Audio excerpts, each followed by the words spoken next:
Ho ricevuto circa 17 messaggi di WhatsApp e vari commenti al mio ultimo video su YouTube, tutti con la stessa richiesta: spiegazioni su quanto sta accadendo a Monastir in ambito inquinamento.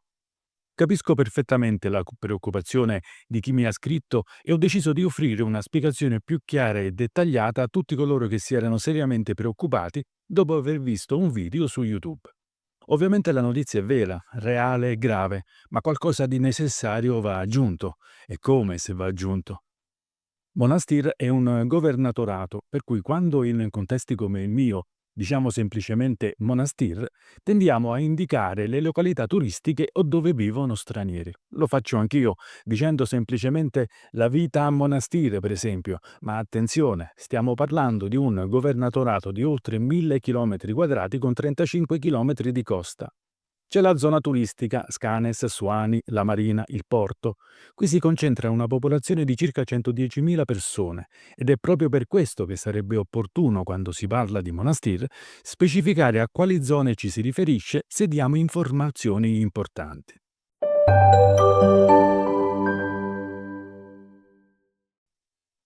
Parliamo ora della baia di Xibet El Mediuni, Frina e Lamta.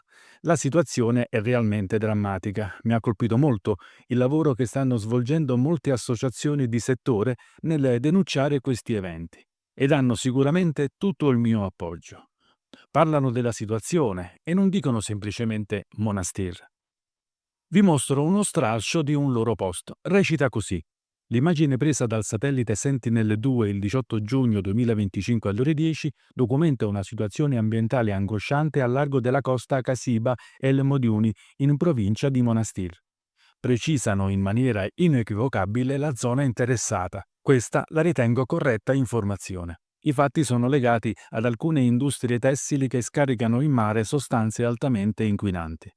La rete di depurazione è satura e lavora oltre il doppio della sua capacità. I reflui della concia, i coloranti per i tessuti, un mix tossico che ha trasformato un'area meravigliosa in una discarica a cielo aperto. Persino i pesci sono scomparsi dalla costa. È tutto vero? Sì, purtroppo. Ma bisogna anche dire che questa zona non ha nulla a che vedere con il centro turistico di Monastir. Le aree di Scanes, Suani, la Marina e il porto godono ancora di un mare pulito e non risentono affatto di questo inquinamento industriale, anche se distanti solo 10 km. Inquinamento che tra l'altro non è recente purtroppo, ma ferisce e umilia una zona che ha visto anni migliori. Più avanti vi spiego dettagliatamente perché la zona turistica non è influenzata da questo inquinamento. Ci sono spiegazioni scientifiche riconosciute ufficialmente, non considerazioni o supposizioni. In descrizione vi scrivo tutte le fonti dalle quali ho preso spunto, autorevoli e non di parte. Quindi d'accordo nell'informare tutti di una situazione così grave, ma considerando le migliaia di turisti che fanno vacanza a Monastir e tanti italiani che vorrebbero trasferirsi, sarebbe stato meglio specificare, così come hanno fatto le associazioni di settore. L'allarme è nato con l'avvistamento della cosiddetta marea rossa, riportata anche da diversi media locali. Ma cos'è esattamente?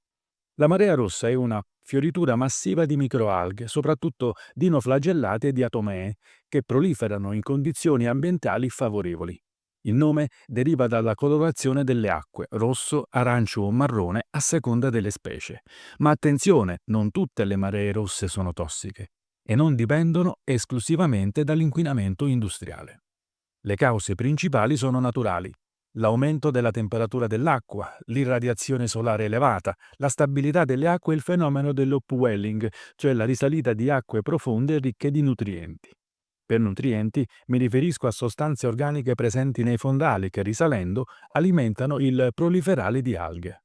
A questi si sommano fattori umani, come lo scarico di nitrati e fosfati provenienti da acque reflue come fogne, agricoltura e industria. Lo confermano enti scientifici come il Smithsonian Ocean Institute e il Maritime Page e numerose pubblicazioni accademiche quali il ResearchGate, MDPI e PubMed. A Monastir Sul il fenomeno si è verificato tra il 18 e il 23 giugno 2025 nel tratto costiero che comprende Xibet el Mediuni, Frina, Lamta, Sayada e Tebulba. Il Ministero dell'Agricoltura tunisino ha confermato in una nota sul sito istituzionale che si tratta di una fioritura algale massiva aggravata da temperature marine sopra i 30 gradi, ben 5 sopra alla media stagionale, e da alte concentrazioni di nutrienti. Le analisi preliminari hanno escluso tossine pericolose per l'uomo, ma hanno evidenziato una grave riduzione dell'ossigeno disciolto causata dalla decomposizione delle alghe, che ha portato alla morte per asfissia di numerose specie ittiche, triglie, saraghi, cefali e crostacei. Sia la moria dei pesci che la grave situazione della temperatura dell'acqua sono state anche confermate dall'esperto di scienze del clima Adel Al-Antati, intervistato dal periodico tunisi Numeric, confermando quanto detto dagli enti citati ed evidenziando che una temperatura così elevata dell'acqua non si verificava dal 1991. Dunque la moria di pesci c'è stata, ma non a causa di tossine. Perché affermare qualcosa di diverso? È sufficiente leggere i vari articoli con attenzione oppure ascoltare con i sottotitoli l'intervista dell'esperto che vi indico in descrizione. Il consumo di pesce pescato nella zona è comunque stato sconsigliato per precauzione e a maggior ragione il consumo di quello morto, cosa che tra l'altro è risaputa da tutti. Mai consumare pesci morti ritrovati a riva. La causa della marea rossa in quest'area è mista, da un lato naturale, dall'altro aggravata dall'azione dell'uomo.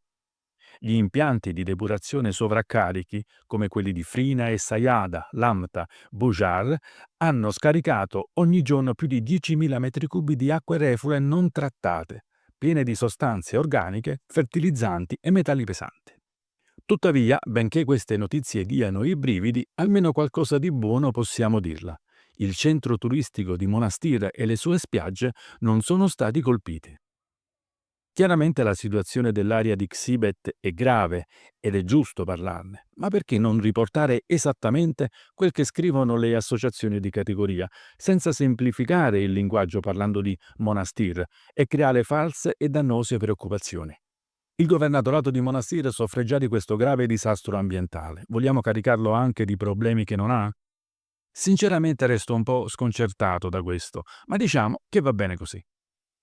3 fattori spiegano di fatto che le aree turistiche di Monastir non sono interessate da questi eventi drammatici, oltre a quello che è davanti agli occhi di tutti: un mare pulito e limpido.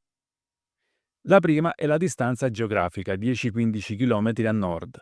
La seconda la morfologia chiusa della baia di Xibet e la terza le correnti marine, due in particolare, Atlantic Tunisian Current e Atlantic Ionian Stream, che scorrono parallelamente alla costa e non spingono gli inquinanti verso nord, ma verso sud, disperdendoli in mare aperto. Non sono stati registrati casi di moria di pesci, né fioriture algali, né odori anomali nelle zone turistiche. Le analisi microbiologiche delle acque balneabili, secondo quanto riportato dallo studio pubblicato nel gennaio 2025 su EMA e link.springer.com, risultano regolari e pienamente nei limiti di sicurezza. Anche IQAir, nella sua piattaforma di monitoraggio della qualità dell'aria in Tunisia nel periodo 2024-2025, conferma che i valori di PM2.5 nella zona turistica di Monastir non hanno mostrato variazioni critiche negli anni. Inoltre, osservazioni condotte da volontari locali e piattaforme ambientali come la Platform d'Observation Environmental di Madia e Monastir indicano che la biodiversità bentonica, cioè della flora marina batterica che si trova nei fondali, nelle zone turistiche è stabile e che i livelli di inquinanti nei sedimenti marini sono contenuti. La protezione naturale offerta dalla morfologia della costa e dalle correnti marine è ulteriormente confermata da studi pubblicati su ResearchGate e MDPI che evidenziano come queste aree non siano soggette alla diffusione dei contaminanti provenienti dal sud del governatorato. C'è stato pericolo per le località turistiche, quindi. Ma diamo la possibilità a queste associazioni che lottano contro l'inquinamento ambientale di un po' di visibilità in più, in modo corretto però. A chi aveva pensato di abbandonare Monastir, posso dire con tranquillità che non ce n'è motivo. E poi per andare dove? A Sus? A Mamet? Il problema dell'inquinamento è ovunque. A Monastiri Sud c'è un inquinamento industriale importante, è vero, e potrebbe persino aumentare con nuove fabbriche che si sta pensando di costruire. Ma grazie alla geografia e alle correnti, il centro turistico, almeno per ora, è protetto. La Tunisia comunque dovrebbe fare di più per proteggere le sue coste. Il turismo è una risorsa fondamentale. L'inquinamento da marine litter, letteralmente rifiuti marini composti da immondizie abbandonate in spiaggia, plastica, detriti, mozziconi di sigarette, è fuori controllo. Perché lasciare che zone meravigliose come Monastir o Hammamet siano a rischio? Prendendo informazioni per la realizzazione di questo video, ho letto di quello accaduto ad Hammamet nel 2023. I quali fognari vennero riversati in mare proprio nelle spiagge turistiche, come riportato da numerosi organi di stampa locali. Un giornale online, il Tuniscope, riportò la denuncia di alcuni bagnanti che avevano sofferto episodi di dissenteria dopo aver fatto il bagno. Si tenne un sit-in organizzato da associazioni ambientaliste e cittadini e fu richiesta in maniera preventiva l'interdizione delle spiagge, come hanno riportato fonti come la Press, African Manager e l'emittente radio Express FM. La notizia rimbalzò velocemente per tutto il paese, spingendo autorità centrali a reagire pubblicamente. Il 6 aprile 2024 il presidente tunisino Kais Saied si recò personalmente ad Hammamet per constatare le condizioni del litorale.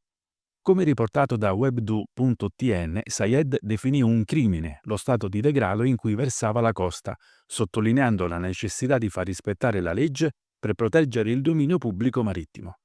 Cosa è stato fatto però fino ad oggi nessuno lo sa, anche perché i rilevamenti fecali delle acque non sono pubblici. I casi di Monastir Sud e Hammamet devono far riflettere.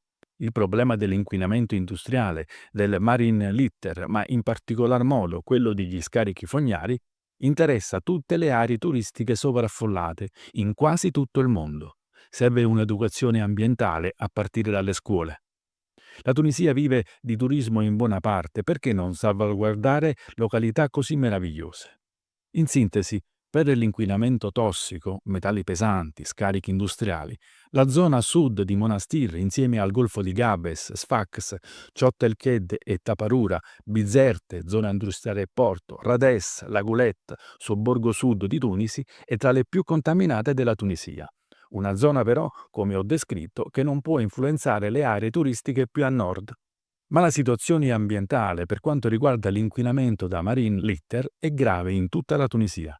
Ad esempio, Hammamet e Sousse, che non presentano problematiche legate ai rifiuti industriali, soffrono una situazione legata a questo tipo di inquinamento, presentando i medesimi livelli di altre località tunisine, comprese quelle relative all'area di Xebet. Attenzione, parlo di inquinamento da marine litter, non creiamo altri falsi allarmi.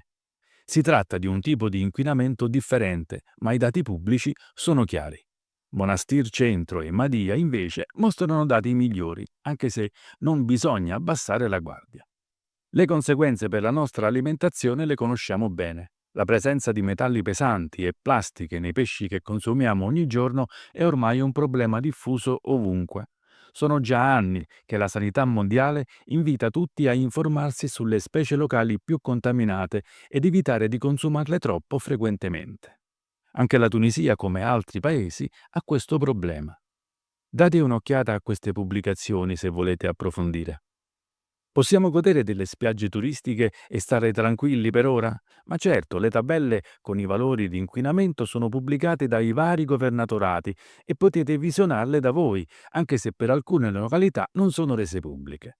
Il problema deve essere affrontato però subito, perché il tempo in questi casi diventa un nemico. L'inquinamento da marine litter lungo le coste, infatti, non rappresenta un pericolo immediato per i bagnanti né per i turisti che frequentano le spiagge. Le analisi microbiologiche delle acque balneabili, laddove sono pubblicate, risultano regolari e non sono stati segnalati rischi diretti per la salute. Tuttavia il problema non va sottovalutato. L'accumulo di microplastiche e altri rifiuti in mare può avere effetti a lungo termine sulla catena alimentare marina.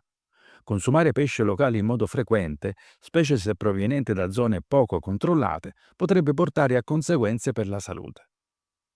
Voglio però tranquillizzare i consumatori di pesce, me compreso. Nei mercati il pesce fresco viene controllato e verificato con estrema attenzione e non è difficile trovare funzionari addetti al controllo che al mattino presto chiudono bancarelle solo perché non possono dimostrare con documenti la provenienza della zona di pesca. Permettetevi di darvi un consiglio. Se si tratta di capire come si fa un piatto tunisino, guardate qualsiasi video, tanto nulla di grave può accadere. Ma se cercate informazioni attendibili, guardate canali che reputate affidabili, meglio se istituzionali, ne avete diversi in descrizione, e che vi forniscono le fonti. E leggetele le fonti, perché spesso ne viene alterato il significato o semplicemente sono mal interpretate. Mannaggia ai traduttori online. A proposito della lingua, fatevi dare un secondo consiglio. Registratevi al canale se non lo avete già fatto, perché oltre a una valanga di novità è in arrivo un simpaticissimo video che vi svela alcuni segreti sul dialetto tunisino. Non pensate che meriti la vostra registrazione al canale e un like a questo video? Grazie.